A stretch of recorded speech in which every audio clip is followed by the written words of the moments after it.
and welcome to Arts and Entertainment. I'm Deborah Gilbert, your host, and as always, it's so great to have you. Thank you for tuning in, and I hope you enjoy the show. Well, we're going to highlight the Saybrook Stage Company, which is based in Saybrook, Connecticut, and we're going to talk to Terry Carigliano, who's the producer, the founder, the director, everything, as my guest, as well as Ron St. John, an actor. We're going to talk about their performance of Brighton Beach Memoirs, which will be happening at the Kate this week, plus many other things. So I hope you enjoy the show. And Terry and Ron, thanks so much for being here today. Thanks for having us. Yeah, we're excited to be there. Yeah. Yeah, you've been here before, so welcome back. Back again, right. So like I said before we started taping, let's introduce you to the viewer and let them get to know you. Terry, why don't we start with you first? Take us into your background. So my background actually is 30 years in education, really, and I've taught at all levels of school, believe it or not, all the way down to kindergarten, all the way to college. The last most current one is I taught at Mercy for 10 years, and then I taught at Quinnipiac for about 12 years, and then I retired just right around COVID time. Saybrook Stage Company is probably the love of your life and the biggest part of your life, I think, besides education. Yeah. How did that come about? Well, actually, when the Kate opened in Old Saybrook, I always wanted to start a community theater or a private theater company. And so we decided what better place than the Kate to do that. And so about a year after the Kate opened, we began the Saybrook Stage Company with a production of Our Town with the 2 ladders and the 2 tables, and that was about it. So we've grown, every year since then. This is, I think, our 28th show.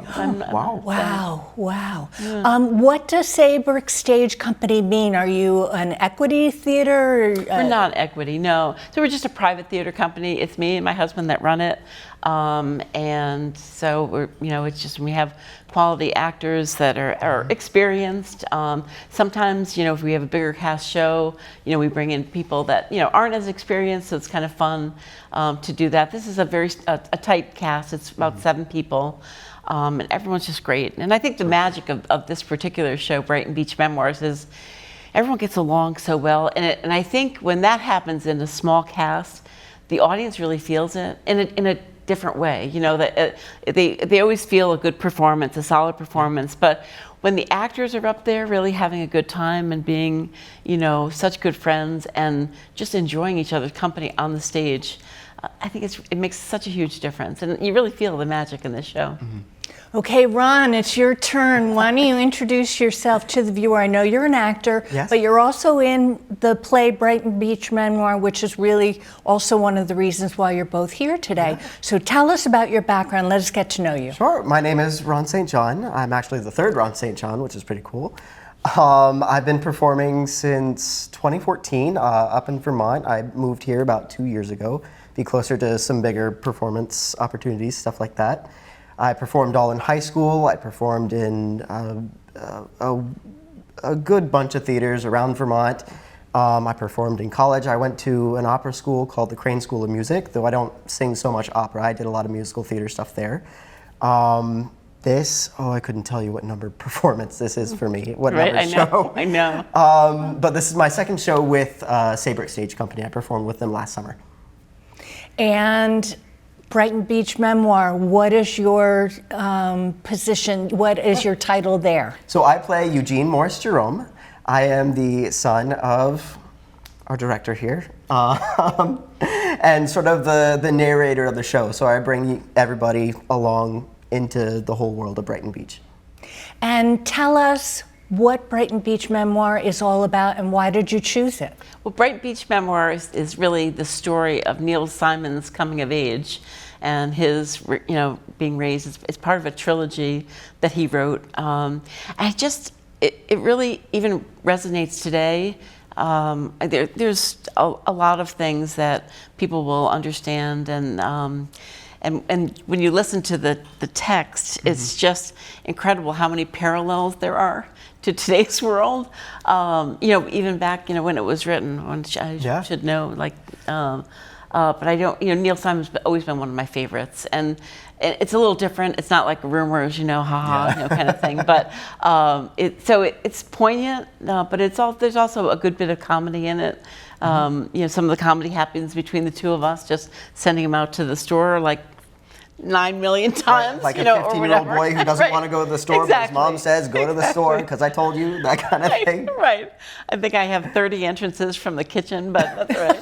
About 30 times you shout, yo, Jane! I know.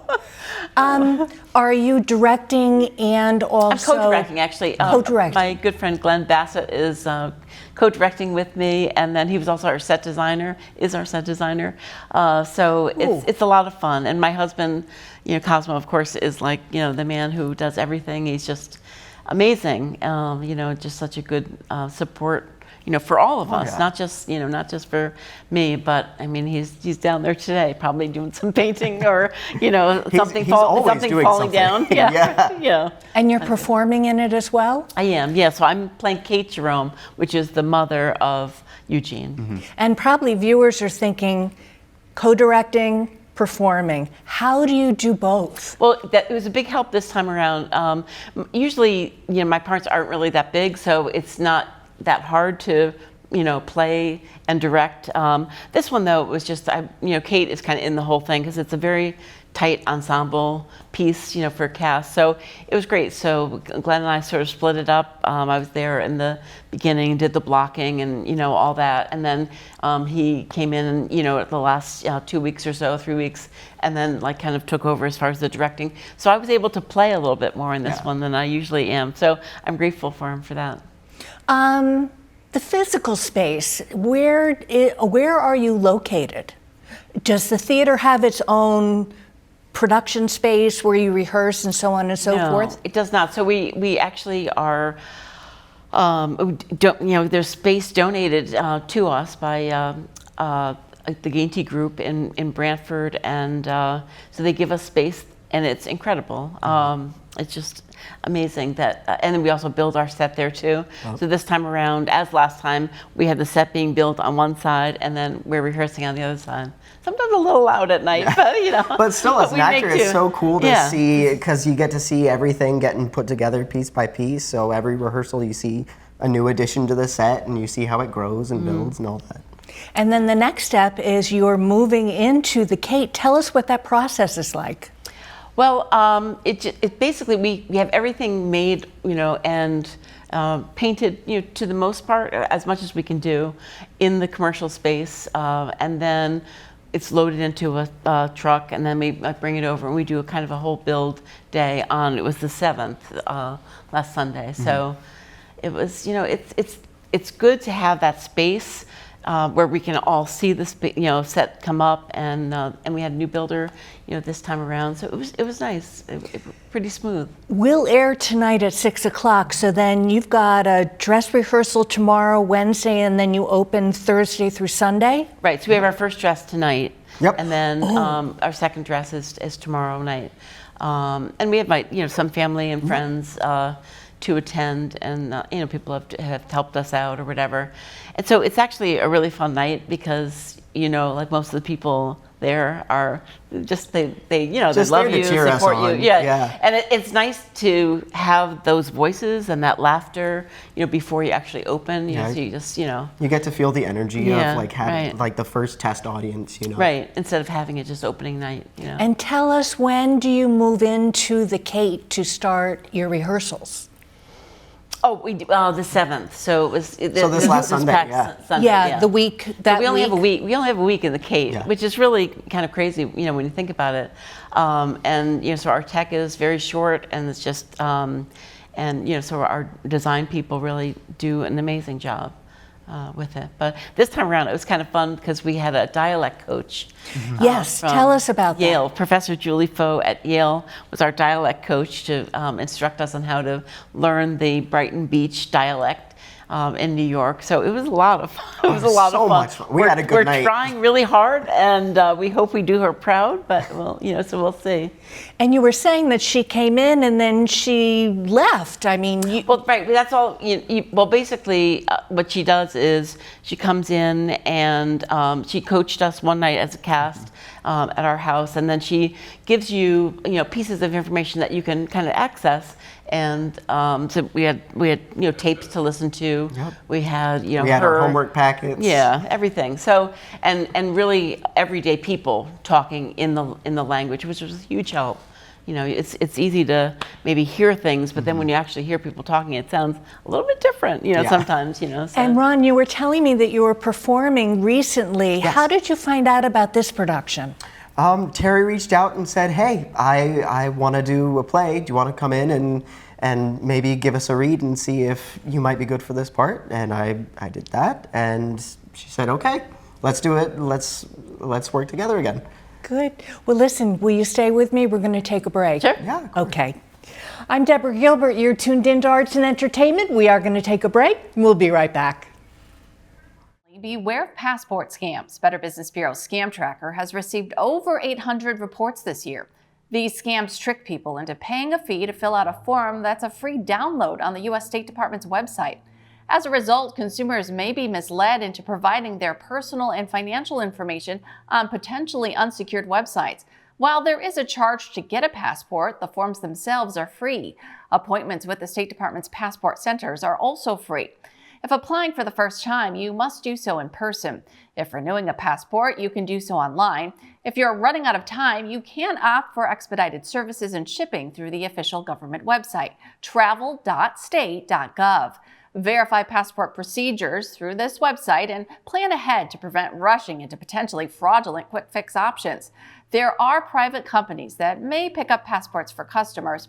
If you choose to use a passport expediter, check bbb.org to verify legitimacy and make sure it's registered with the State Department. Report scams to Better Business Bureau Scam Tracker. That's bbb.org/scam tracker.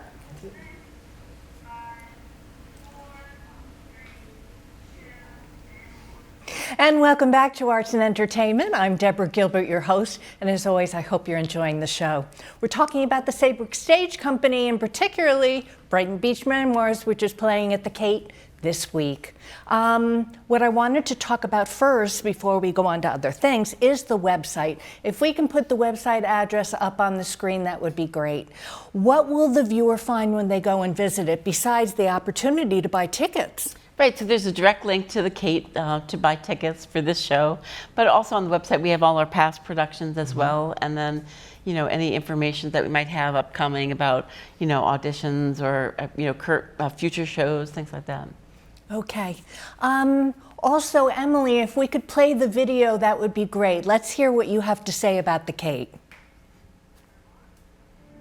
People often tell us how grateful they are that the Saybrook Stage Company is part of the Shoreline artistic community, and we're so happy to be a part of the Kate and to be able to produce live theater in such a beautiful venue in the perfect New England town. But Saybrook Stage Company has given us so many things in return over the last 12 years. The friendships we've made and the professional connections and opportunities that present themselves to us just keep growing every year.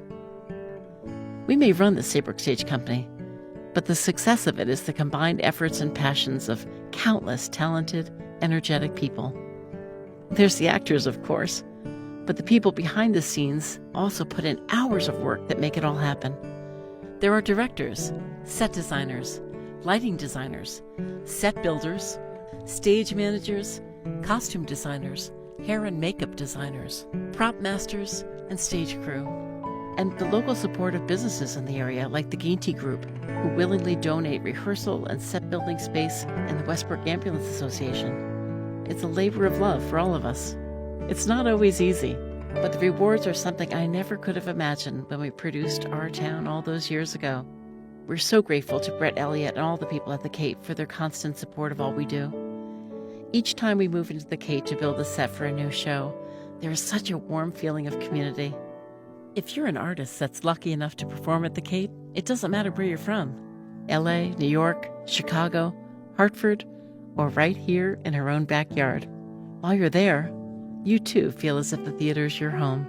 Here's to you, Kate. I hope we make you proud. Terry, we just saw something that I love, which is the thank you to the Kate. Tell us what that's all about. Well, basically, we have some segments from all of our past shows, and it's one of those things where I think people, when they see theater companies or production companies like ours, I don't think they know how much work goes in behind the scenes and how many people are involved in it.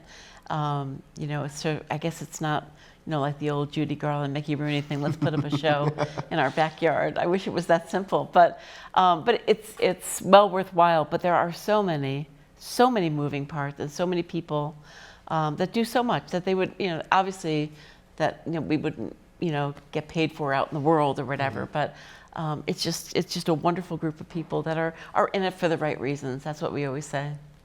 It's a special tape. Is there a reason why you chose the Kate to perform there? I think just when it opened, I loved the space. We always wanted to live in Old Saybrook, actually. We were thinking of retiring in Old Saybrook, but then we thought, well, why not move up before retirement age? And here we are at retirement age. But it was a beautiful theater. And when they renovated it, I just it was just one of those moments that you think, okay, this is it. This is the place that I'd want to do it. Mm-hmm. Why not? You also brought 5 pictures, so let's show them and you can tell us what we're seeing, okay? Emily, if we could show the pictures, that would be great. Tell us what we're seeing here. Well, that's our logo for the show. Okay. So, anyway, it's a nice, cheery summer logo this time around. So, and this is just a rehearsal. Actually, this is on the set at the Kate, and it's the last kind of tableau. Ron is over in his bedroom, so you don't see Ron at the moment. Yeah, it's but fine. it's kind of the tableau of the rest of the cast, at the Kate. That's on the set. Oh, there I am. Yep, That's there he it. is. So we have, so that's a rehearsal picture from the other night. Mm-hmm. And the next ones that are coming up are in the rehearsal space, there so I it am looks a again. little bit different, Look at right? Yeah. So, that's also in the rehearsal space. Looks much different than the set, so. Quite a jump once we move into the Kate, Yeah. for sure. Yeah. Okay, well, I think that's our last photo, so wonderful. Ron, I'd like to ask your advice since you've been performing for so long to tell the viewer who is a performer and is just getting started or who would like to keep auditioning and get that part. What would your advice be for them to get started or to continue on? Yeah, sure. Pick up a play. I started when I was in high school. I joined the drama class, and then I found out about the school musical that was happening. And I went, no, I really don't do that thing, but I had so many friends who were doing it, so I said, oh, why not? And I just sort of jumped in, and from there I joined choir, everything. So even if, you're hesitant about, oh, I'm not sure if this play is something I'm interested in doing, sometimes just jumping in with both feet can lead to a whole different life that you never knew was possible. I didn't know I was going to be doing all these shows after I did one little musical in high school. So join your either local community stuff, or if you're in school, do something at your school, read a play, just as much knowledge that you can put in your head about plays and scripts and character work. It accumulates and it shows when you're on stage and you're performing. Is theater your love, or are you doing other things? Video, television, commercials, anything else? Oh, I mean, most of my experience is in theater. I have done a short film, which was super, super fun. Really, really different going from live theater to film, because with theater, you get to start at the beginning of the story, and you go all the way through to however long the book goes. With film, it's really sort of cut and pieced together in different areas, so you could start at the end, and then you'd have to go back and do the beginning scene and then a little bit of the middle. So if you prefer more of a linear storytelling, theater's the way to go. But both are super, super fun. Would love to do more film stuff, but I adore the stage. I love being on stage and telling stories and just getting to be someone else for a little bit. I have so much Connecticut theater that I have individuals that come here and talk about it all the time. Are you finding as a performer opportunities in the Connecticut theater world? From what I hear, it's very robust. Oh, absolutely, yeah. I mean, I just said I was from Vermont, and where I started, there were only like maybe 2, maybe 3 community theaters that you could bounce between, and you could reasonably do any group all year. Here, there are just so many groups, it's impossible to do all of them all at once.